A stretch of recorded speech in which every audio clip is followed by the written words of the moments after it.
सभी को जय हिंद। करेंगे हम हमारा सेशन स्टार्ट। एसएससी जीडी 2026 ब्रह्मास्त्र बैच हमारा ये कंटिन्यू चल रहा है, जिसपे आज के इस लेक्चर में हम बात करने वाले हैं बॉटनी को लेके। ठीक है, आपको पता है कि बायोलॉजी में दो सेक्शन होता है, एक जूलॉजी और एक बॉटनी। तो बॉटनी में हम जो पढ़ेंगे ना, ये पेड़ पौधे के बारे में सारा डिटेल कवर करेंगे। ये लेक्चर आपका 25 से 30 मिनट का लेक्चर होगा, जिसपे आप कंप्लीट बॉटनी कवर कर पाएंगे। और इसमें जितना पढ़ा दिया जाएगा उससे बाहर एसएससीटी के एग्जाम में एक भी क्वेश्चन नहीं रहेगा। एक क्वेश्चन ज्यादा से ज्यादा आने का चांस होता है बोटनी से। ठीक है, अगर आ जाए तो छोटा सा टॉपिक है, करेंगे सेशन को स्टार्ट। चलिए करते हैं कंटिन्यू तुरंत।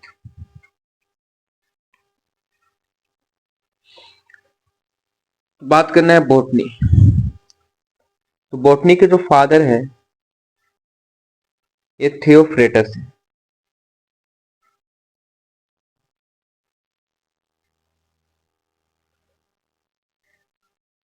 ऑटोट्रोप,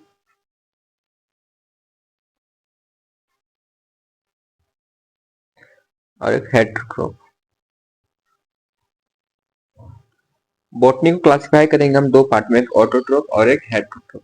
ऑटोट्रोप मीन्स ये वैसे plant plant prepare their own food. वैसे प्लांट जो अपना भोजन स्वयं बना लेते हैं उसको हम लोग ऑटोट्रोप में रखेंगे। और यहाँ पे क्या, do not prepare their on food. ये फूड हेटेरोट्रोप क्या फूड बना पाते हैं? तो नहीं बना पाते। इट मीन्स इससे आपको एक पॉइंट क्लियर होगा, यानी ऑटोट्रोप के पास क्या होगा, क्लोरोफिल होगा।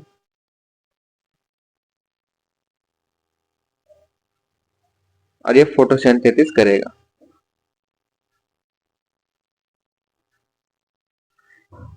ठीक है, यहाँ तक कोई क्लियर, कोई डाउट नहीं होना चाहिए। Father of botany Theophrastus. Autotroph means those plants who prepare their own food known as autotrophs. और ऑटोट्रोप से उसके पास क्लोरोफिल भी होगा, फोटोसिंथेसिस करेगा। हेटेरोट्रोप वैसे पेड़ पौधे जो अपना भोजन स्वयं नहीं बनाते हैं, उसको हम हेटेरोट्रोप की कैटेगरी में रखेंगे, जिसमें आपका क्लोरोफिल और फोटोसिंथेसिस नहीं होगा। ठीक है ना, ये आपको याद रखना है। नेक्स्ट पॉइंट पर मूव करेंगे। अब बेहतरीन पॉइंट है, दो पॉइंट याद रखेंगे। लिविंग बैक्टीरिया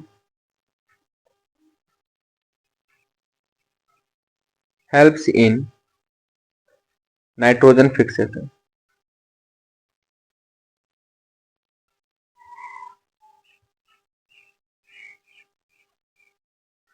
और एक पॉइंट है, leguminous bacteria helps in nitrogen fixation.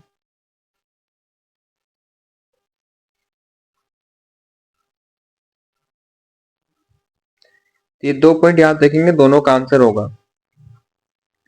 Living bacteria helps in nitrogen fixation का आंसर याद रखेंगे, एजियोबैक्टर, एजेटो बैक्टर।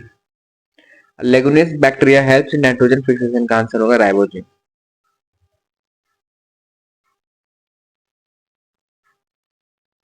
राइजोबियम। ठीक है, ये दो पॉइंट आपको याद रखना है। नेक्स्ट पॉइंट पर मूव करेंगे, फोटोसिंथेसिस।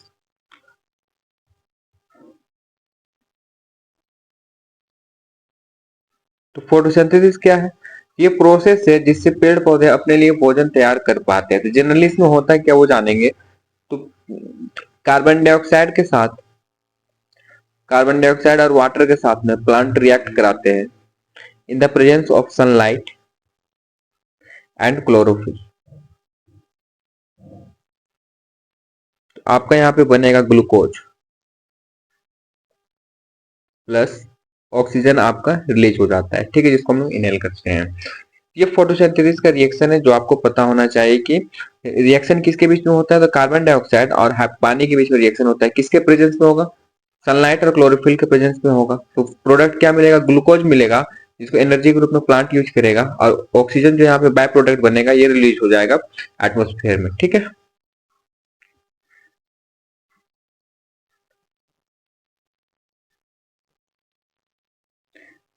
फोटोसिंथेसिस है ना, सबसे ज्यादा मैक्सिमम जो होता है ना, मैक्सिमम किस पार्ट में होता है प्लांट के? तो मैक्सिमम होता है green part of plant, it means leaves में।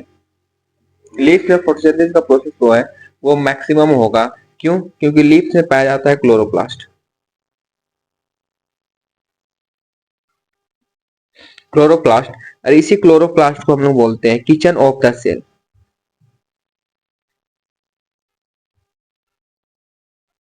Kitchen of the cell. और इस किचन ऑफ द सेल को डिस्कवर करने वाले कौन है? तो ये नाम याद रखेंगे,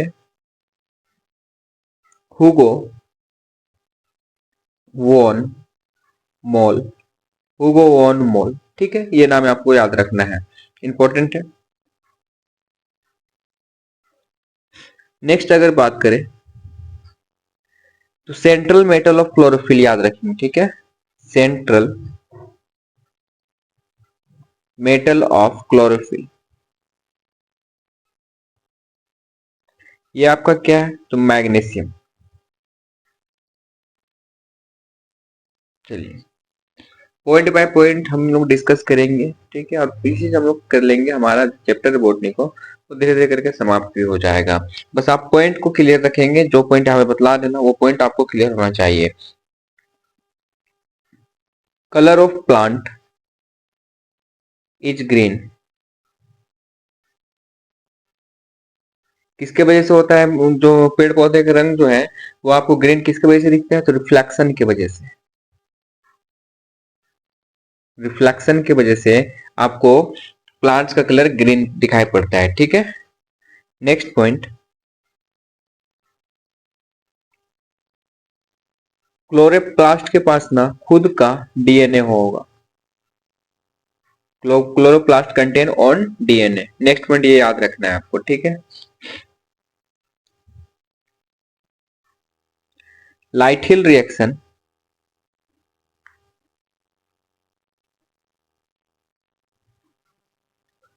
एक होगा डार्क या kelvin reaction.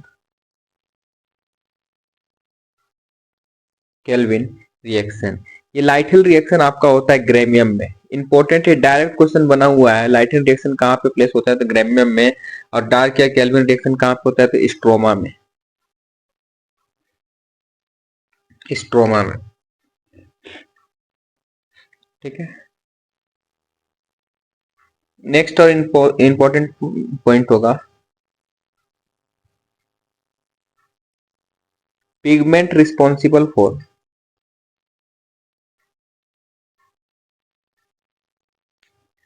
Colour of fruit and vegetable.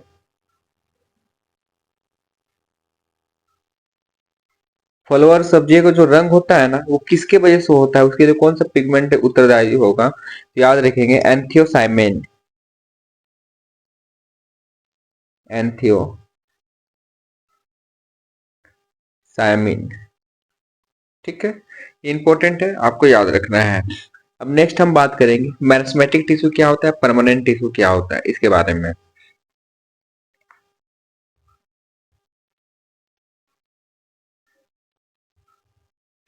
Meristematic tissue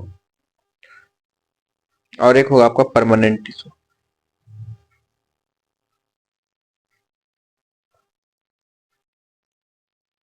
meristematic tissue में आपको एक पॉइंट याद रखेंगे, यहाँ पे सेल डिवीजन होता है। क्या होगा? सेल डिवीजन होता है। परमानेंट टिश्यू में सेल डिवीजन नहीं होता है,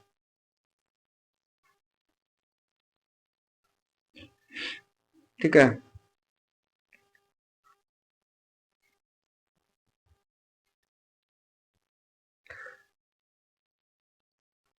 अब यहाँ पे अगर हम बात करें, तीन पॉइंट आपको फिर से याद रखना है। पहला होगा एपिकल मैरिस्मेटिक क्या होता है।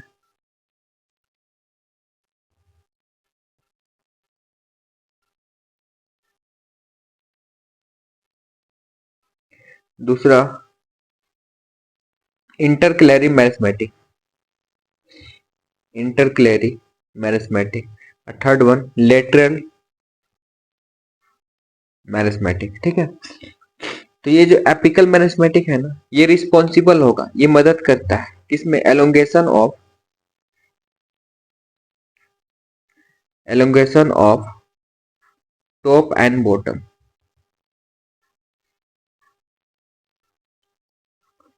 यानी कि एक प्लांट्स का टॉप ऊंचाई की तरफ बढ़ने में और बॉटम यानी कि रूट्स का ग्रो करने में कौन मदद करेगा? एपिकल मेरिस्टेम हेल्प करता है, ठीक है। इंटरक्लेरी मेरिस्टेम हेल्प करता है नोट्स बनाने में, यानी कि आपको जो प्लांट से बीच बीच में इस तरीके से गांठ के जैसा दिखता है ना, ये नोट्स होता है।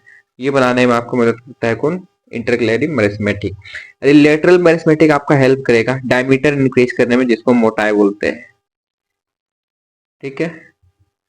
चलिए, यहाँ तक उम्मीद करेंगे कोई डाउट नहीं होगा। बढ़ेंगे आगे। नेक्स्ट स्टेप फिर से 3 पॉइंट है जो आपको जानना है। पैरेंकाइमा, चौरेंकाइमा, स्क्लेरेंकाइमा क्या होता है? एक एक करके तीनों एक्सप्लेन कर देते हैं।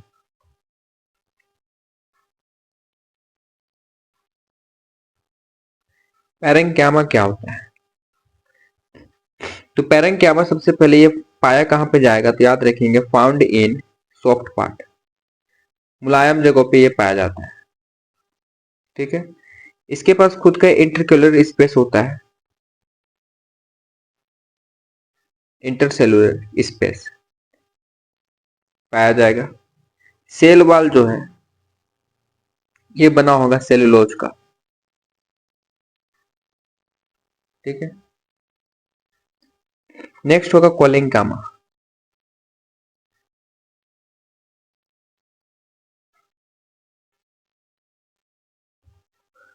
ये पाया जाएगा आपका पेटियोल्स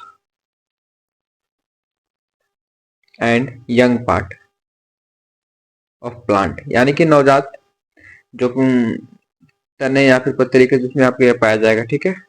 कोलेंकामा, इसमें कोई स्पेस नहीं होता है।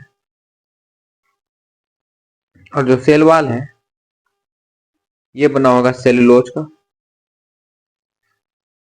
And pectin. नेक्स्ट पॉइंट देखेंगे, स्क्लेरेंकाइमा। स्क्लेरेंकाइमा ये मैच्योर पार्ट में पाया जाता है, प्लांट के जो भी मैच्योर पार्ट है उस पे ये पाया जाएगा। इसमें भी कोई स्पेस नहीं होगा। और सेल वॉल जो है वाटर प्रूफ लिगामेंट का बना होगा,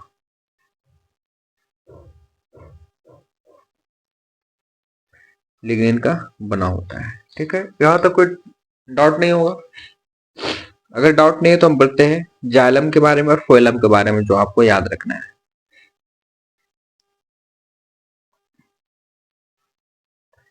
ये हो गया जाइलम, यहाँ पे होगा फोइलम। तो जाइलम आपका होता है वस्कुलर टिश्यू,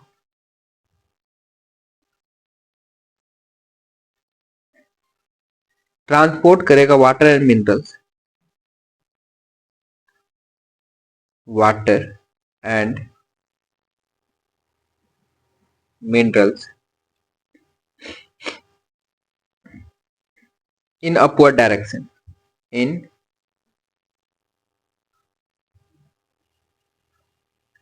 अपवर्ड डायरेक्शन।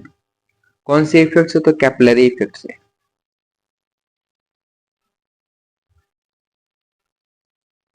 ठीक है। और इसे हम लोग डेड टिश्यू बोलते हैं। जाइलम हमारा डेड टिश्यू होता है। ये 3 पॉइंट आपको जाइलम के बारे में याद रखना है। नेक्स्ट अभी बात करते हैं फोइलम के बारे में। फोइलम हमारा,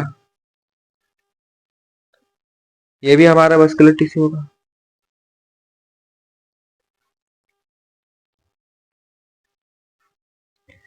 ये ट्रांसपोर्ट करता है food and nutrient, food and nutrients को बाय डायरेक्शनल, ऊपर भी नीचे भी बाय डायरेक्शनल। और ये किसको हम लोग कंसिडर करेंगे? लिविंग टिश्यू, ठीक है। तो ये पॉइंट आपको याद रखना है जाइलम और फोइलम के बारे में। उम्मीद करेंगे यहाँ तक कोई डाउट नहीं होगा। यहाँ पे देखिए, इसी से रिलेटेड एक पॉइंट है आपका फाइबर। ये जाइलम और फोइलम का एक पार्ट है, ठीक है ना, याद रखिएगा। फाइबर जाइलम और फोइलम का पार्ट है जो काम करता है स्टोर फूड कर, भोजन को स्टोर करने का काम करता है फाइबर, दोनों में, ठीक है। फाइलम हो जाए या फिर जाइलम में। Next point, plant hormone. Plant hormone को क्या बोलते हैं? Phyto hormone. ठीक है, याद रखेंगे। ठीक है, plant hormone known as phyto hormone.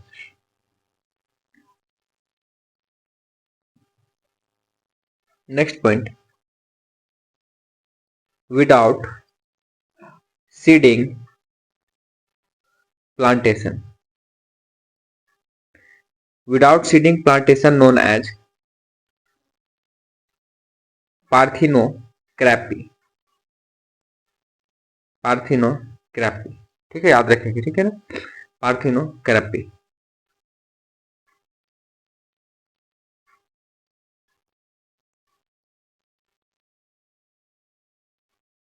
Carbon. ठीक है, फिर से हमारे पास 3 पॉइंट होगा और वो 3 पॉइंट आपको फिर से जानना है। तो पहला ऑक्सीजन। ऑक्सीजन अगर ज्यादा होगा तो क्या होगा? ऑक्सीजन अगर कम होगा तो क्या होगा? ऑक्सीजन और साइटोकिन बराबर होगा तो क्या होगा? ऑक्सीजन ज्यादा होगा और साइटोकिन कम होगा तो क्या होगा? ऑक्सीजन कम होगा और साइटोकिन आपका ज्यादा होगा तो क्या होगा? तो याद रखेंगे, ऑक्सीजन अगर ज्यादा हो जाता है, ये ऑक्सीजन अगर ज्यादा होगा, साइटोकिन अगर कम होगा, तो रूट बनेगा, रूट डेवलप करेगा। ठीक है, ऑक्सीजन कम होगा, साइटोकिन ज्यादा होगा तो स्टेम बनेगा, तना बनेगा। और दोनों अगर बराबर होगा तो गांठ का निर्माण होगा, जिसको नोड्स बोलते हैं, गांठ बनेगा। ठीक है, एक पॉइंट आप जानेंगे, इथिलीन या फिर एसिटिलीन का नाम आपने सुना होगा। इथिलीन या एसिटिलीन, इसका फंक्शन ना closing of stomata, closing of stomata को बंद करने में काम करता है। स्टोमेटा जैसे क्लोज हो जाएगा, जो भी रैपनिंग का जो प्रोसेस है वो इंक्रीज कर जाएगा। ठीक है, यानी कि फल बहुत जल्दी पक जाता है। यहाँ तक कोई डाउट नहीं है? चलिए, यहाँ पे समझ लेंगे, ये प्लांट, प्लांट में मेल पार्ट जो होता है पोलन ग्रेन, और फीमेल पार्ट ओव्यूल। ये याद रखेंगे थोड़ा। अब बात करते चले फ्लावर में।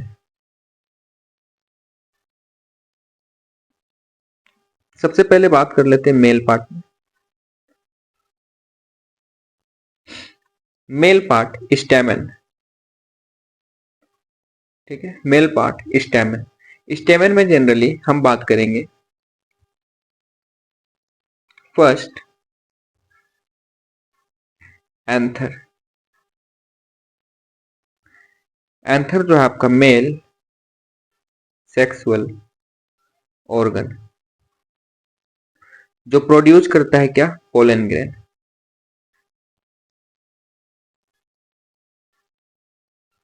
और दूसरा है फिलामेंट। ये नैरो ट्यूब लाइक स्ट्रक्चर है, ट्यूब लाइक स्ट्रक्चर,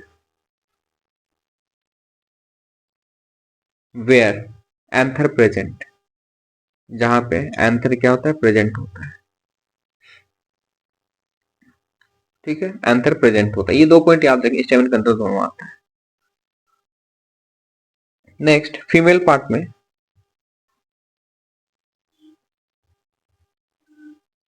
पिस्टिल होता है। पिस्टिल में ओवरी आ जाएगा। ओवरी क्या है? Female sexual organ,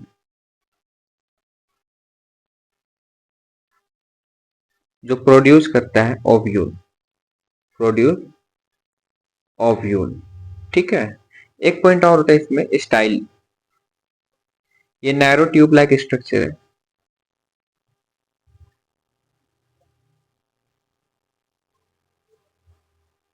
structure helps to enter pollen grain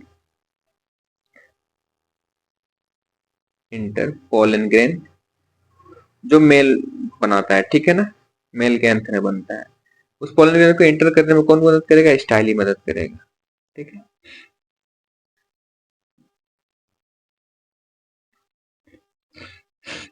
एक स्टिग्मा होगा, स्टिग्मा। अब स्टिग्मा क्या है? स्टिकी पार्ट है, स्टिकी पार्ट जहां पे जो पोलन ग्रेन जो इंटर करता है ना, तो पोलन ग्रेन उससे अट्रैक्ट हो जाता है, ग्रेन अटैच्ड। ये 3 पॉइंट आप याद रखेंगे। फीमेल पार्ट क्या है? Pistil, styli, stigma. Male part में स्टेमन, फिलामेंट, ठीक है, स्टेमन एंथर और फिलामेंट आ जाएगा। अब कुछ अदर पार्ट्स हो गए जो बचा हुआ है, वो भी लिख लीजिए यहाँ पे। अदर पार्ट्स ये हो जाएगा सेपल, पेटल, थैलेमस।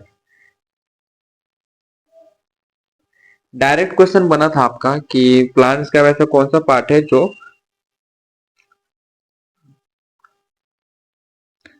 रिप्रोडक्शन में पार्टिसिपेट नहीं करता है, ठीक है। तो आपको बताना सेपल, पेटल, थैलेमस में से एक ऑप्शन रहता है, आपको आंसर वहां से मार्क करना होगा, ठीक है। ये रिप्रोडक्शन प्लांट है। ज्यादा इसे डिटेल में इसलिए नहीं जा रहे क्योंकि एक क्वेश्चन का बात है, हमारे पास समय कम है। एसएससीडी का एग्जाम मार्च में भी स्टार्ट हो जाएगा, ठीक है। तो जितना जरूरी है वो करेंगे। जब इसका फाउंडेशन बैच लेके आ जाएंगे तो आपको पूरा डिटेल में सारा चीज फिगर के साथ में एक्सप्लेन करेंगे, लेकिन अभी नहीं करना है। नेक्स्ट और इम्पोर्टेंट पॉइंट है ट्रांसपिरेशन। ट्रांसपिरेशन क्या है? ट्रांसपिरेशन प्रोसेस है जहां पे लॉस ऑफ वाटर होता है, पानी का लॉस होता है प्लांट पे, ठीक है। ये होता कैसे है? टिनी पोर्स ऑफ लीव्स, जो पत्तों में छोटे छोटे छेद पाए जाते हैं, उससे होगा। कब? In the presence of sunlight. कब होगा? सनलाइट के प्रेजेंस में, ठीक है। जो टिनी पोर्स का बात कर रहे हैं ना, इसको हम लोग बोलते हैं स्टोमाटा, और इसी का सिंगुलर होता है स्टोमा। स्टोमाटा प्लूरल हो गया और स्टोमा सिंगल हो गया, ठीक है। और एक टर्म गार्ड सेल, ये पार्ट है इसका स्टोमेटा का, ठीक है। Guard cell is a part of stomata. आपको बनेगा क्वेश्चन तो आप कर लेंगे आंसर फिर। फंक्शन क्या है ट्रांसपिरेशन का? अगर फंक्शन के बारे में बात करें कि सबसे पहले बात ट्रांसपिरेशन करता है, वाष्पोत्सर्जन जिसको बोलते हैं, लॉस ऑफ वाटर। तो प्लांट का टेम्परेचर मेंटेन होगा इससे। एक्सचेंज ऑफ गैसेस होता है इसी से, ठीक है ना,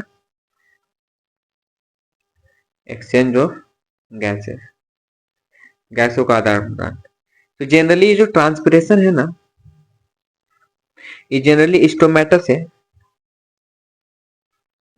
से होगा, लेंटिकल होगा। ये लेंटिकल क्या है? जो आपको क्रैक देखने को मिलता है स्टेम में, उसी को हम लोग लेंटिकल बोलेंगे। और एक होगा आपका कुटिकुलर, जो वैक्सी लेयर आपको देखने को मिलता है, ठीक है। तो याद रखेंगे स्टोमेटा से आपका होता है 97% आपका लीव्स, यानी स्टोमेटा से होता है ट्रांसपिरेशन। लेंटिकल जो क्रैक दरार मिलता है उससे होता है 2.7%। बचा हुआ 0.3% जो होगा ना, वो कुटिकुलर से होगा, वैक्सीलियर जो आपको मिलता है वहां से, ठीक है। और यहां तक जैसे आपने जाना ना, आपका हो गया कंप्लीट, ठीक है। ये हो गया आपका बॉटनी कंप्लीट। लेकिन एक इंपॉर्टेंट टर्म आप जान लीजिए, थोड़ा सा बस 5 मिनट का समय लेंगे। एनिमल किंगडम का बस थोड़ा सा जो बेसिक है वो समझ लीजिए, क्योंकि जूलॉजी में मैं नहीं बताऊंगा, इसीलिए यहीं पे आपको क्लियर कर देता हूँ इसका ओवरव्यू। एनिमल किंगडम, यहाँ से अगर एक क्वेश्चन बनने का चांस रहता है, कभी कभी देखने को मिल गया है कोई कोई सा शिफ्ट में, तो याद रखिएगा पोरीफेरा। पोरीफेरा, तो ये सब पाया जाता है समुद्र में। एग्जाम्पल याद रखिएगा, पोरीफेरा का स्पॉन्जी होता है। डायरेक्ट मिलेगा स्पॉन्जी कौन से ग्रुप से बिलोंग करेगा? तो पोरीफेरा से। नेक्स्ट सिनेड्रा, सेनेडेरिया, इसी को बोलते हैं कोलेंटेराटा। एग्जाम्पल, ये होता है सैक लैक बॉडी, बोरी जैसा दिखेगा। एग्जाम्पल याद रखिएगा, जेलीफिश, हाइड्रा।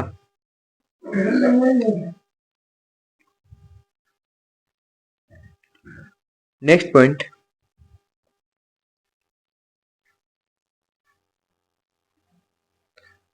प्लेटी हेलमिंथिस। प्लेटी हेलमिंथिस राउंड वर्म आता है इसके अंदर में, राउंड वर्म नहीं फ्लैट वर्म आता है। फ्लैट वर्म जैसे एग्जांपल याद रखिएगा, टेप वर्म हो गया, लीवर फ्लूक, ये एग्जांपल है, ठीक है, जो आपको याद रखना है इसके साथ में। Next, Nematoda.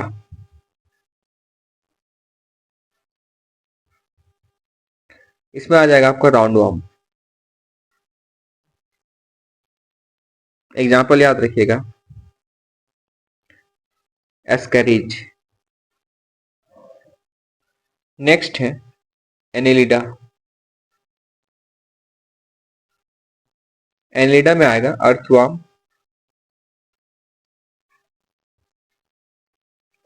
लीच। नेक्स्ट याद रखेंगे किंगडम, ये होगा इनका आर्थ्रोपोडा।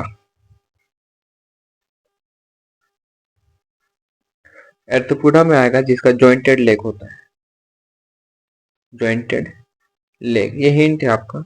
एग्जाम्पल याद रखेंगे, crabs, lobster, prawn, ant, house fly, spider, ticks, जिसको ढीला बोलते हैं जो बाल पे रहता है, स्कॉर्पियन।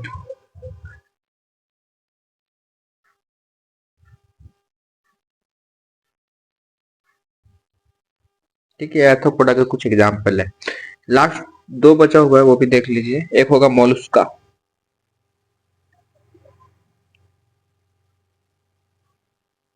मोलस्का में आ जाएगा आपका snail, slug, pearl, oyster, octopus. Last one है इचिनोडर्माटा। इचिनोडर्माटा, इसमें आ जाएगा स्टारफिश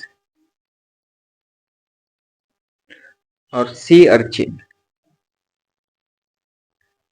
ठीक है, ये आपका होता है, आप समाप्त बोल सकते हैं। पूरी तरीके से जो बॉटनी का पोर्शन है ना, ये पूरी तरीके से हो जाता है समाप्त। ठीक है, तो उम्मीद करेंगे आपको ये सेशन समझ में आया होगा, और समझ में आता है तो जरूर आप सेशन को लाइक किया कीजिए, शेयर भी कीजिए और सब्सक्राइब कीजिए। यकीन मानिए आप इसमें 40 स्कोर कर पाएंगे, 40 आउट ऑफ 40। आपका लगभग आपका सिलेबस जो है जीएस का वो लगभग कंप्लीट है, बस साइंस का पोर्शन बचा हुआ है। और एक आपका बैटल हिस्ट्री में जो जितना भी बैटल हुआ है ना, उसका पीपीटी तैयार है, आपको बस प्रेजेंटेशन देना है, वो प्रेजेंटेशन आपको मिल जाएगा। ठीक है, एक दो दिन में। तो आपने अभी तक हमारे चैनल के साथ नहीं जुड़ा है रैंक सेट गो ऑफिशियल के साथ में, तो आप जुड़ जाएंगे और हमारे साथ कंटिन्यू रखिए। आपका सिलेक्शन तक मैं आपके साथ हूँ। जैसे मैंने सिलेक्शन लिया फर्स्ट अटेम्प्ट में, वैसे आप भी ले सकते हैं। बस जीएस में सही गाइडेंस होना चाहिए, तभी आप स्कोर कर पाएंगे। ठीक है, मैं अगर यहाँ पे 40 आउट ऑफ 40 बोल रहा हूँ, अगर आपने पूरा अच्छी तरीके से पढ़ लिया, 40 आउट ऑफ 40 नहीं आएगा, 35 तो आएगा। ये होता है कंसिस्टेंसी का। ठीक है, तो मैं जो पढ़ा रहा हूँ वो मैं इस तरीके से पढ़ा रहा हूँ क्योंकि मैंने एग्जाम दिया, मैंने क्रैक किया फर्स्ट अटेम्प्ट में, तो मेरे को हर एक आइडिया है कि क्वेश्चन कहाँ से पकड़ रहा है, कैसे पकड़ रहा है, किस तरीके से पूछ सकता है, उसके बेसिस पे मैं स्टार्ट करता हूँ। ठीक है, आपको पता है कि कल नोटिस आ चुका है कि एसएससी जीडी का जो एग्जाम है वो पोस्टपोन हो गया है। रेलवे ग्रुप डी का आंसर की आ चुका है। ठीक है, तो बहुत सा आपको नोटिस देखने को, लेकिन आप फोकस रहिए, आप अपने एग्जाम पे फोकस कीजिए। मात्र 2 दिन में मैं 20 तारीख को ज्वाइनिंग के लिए निकल जाऊंगा सीआरपीएफ का। तो उससे पहले आपका जो है पूरा जीएस का सिलेबस कंप्लीट आपको दिखेगा आपके प्लेलिस्ट में। इट मीन चैनल में चले जाइए, रैंक सेट गो ऑफिशियल के प्लेलिस्ट में आपको कंप्लीट मतलब कंप्लीट दिखेगा। ऐसा नहीं कि एक भी क्लास आपका बचा हुआ होगा। ठीक है, इसके लिए मैं भी बहुत मेहनत कर रहा हूँ। रात रात भर आपका क्लास चल रहा है, रात में चल रहा है, सुबह में चल रहा है, दोपहर में चल रहा है, शाम में चल रहा है, ताकि आपका सिलेबस कंप्लीट करा दूं। अगर एक भी बच्चा मेरे साथ में जुड़ा हुआ है, एक भी, और वो ये भरोसा करके पढ़ रहे हैं कि नहीं हो जाएगा, तो वो 100% सिक्योर रहेंगे। आपका सिलेक्शन कंफर्म है। जीएस में लेके आपको कोई परेशानी नहीं होगी। 40 आउट ऑफ 40 का मैं गारंटी लेके चला हूँ, तो वो आएगा। चाहे वो करंट अफेयर का आप टेंशन भी मत लीजिए। करंट अफेयर का क्लास आपको मिलेगा। एक क्लास अपलोड हो चुका है ना, उसे आप रिवाइज कीजिए। क्लास 2 आपका अपलोड हो जाएगा कल। ठीक है, वैसे एक क्लास 3 होगा और एक क्लास 4 होगा, आपका कंप्लीट हो गया करंट अफेयर। तो चलिए मिलते हैं हम लोग हमारे नेक्स्ट क्लास में। आज के लिए बस इतना ही रखेंगे। सभी को जय हिंद, जय भारत।